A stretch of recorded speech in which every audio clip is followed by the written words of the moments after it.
Hey everyone, it's Grant, the movie and TV guy, here with a first reaction out of the living room reaction for the film Fear Street Prom Queen. This is the fourth in the Fear Street series, following the initial three films, which were released as a trilogy in and of itself. They were released a week apart on Netflix, and all were pretty great. And so now we have Fear Street Prom Queen, which is a totally new story, but with Easter eggs. It's in the same continuity.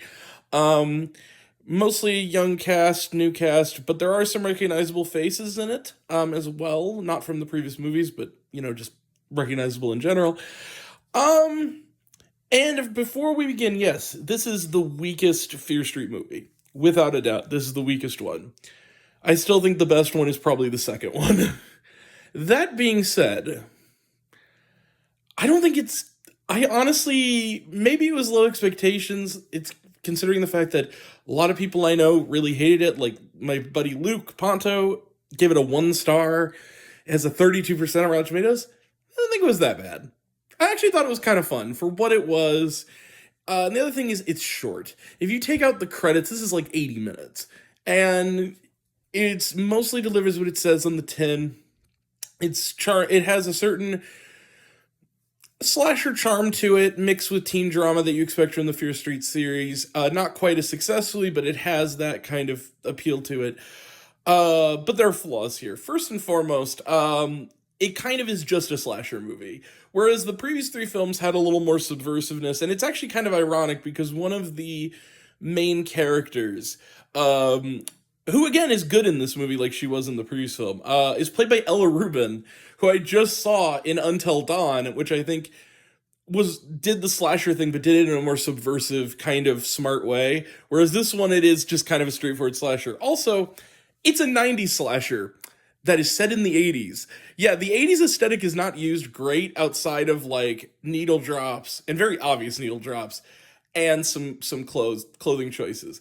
It's mostly aesthetically and plot-wise a 90s slasher. It's a post-Scream slasher. That being said, it's not bad. And also the reveal of who ultimately is the killer, it's really, I mean, I expected that, but like, you're not gonna try anything more unexpected? Okay.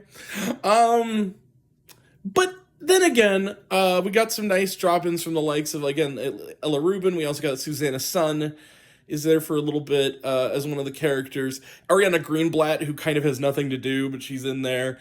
You got people like Catherine Waterston, Chris Klein, who again is kind of wasted, Lily Taylor, as sort of the religious lady who kind of runs the school.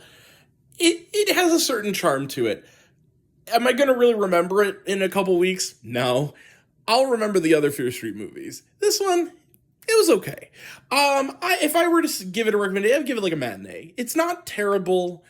It's not great. It's not as good as the previous three movies, but it's not that bad. I think that people are the hate on for it is a little bit extreme. But yeah, I would give it, like a mild recommendation. I'm not gonna go crazy. I'm not crazy about it, but it was okay. I liked it fine. Anyway, so yeah, Fear Street Prom Queen, go check it out, I guess.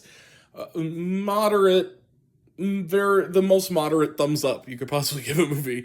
We'll be back at sometime this weekend, either today or tomorrow, for a review of Fountain of Youth, and on theater reaction, that is, and more to come. So, in the meantime, thanks for watching, like, subscribe, do all the things, and take care. Love you all. Bye.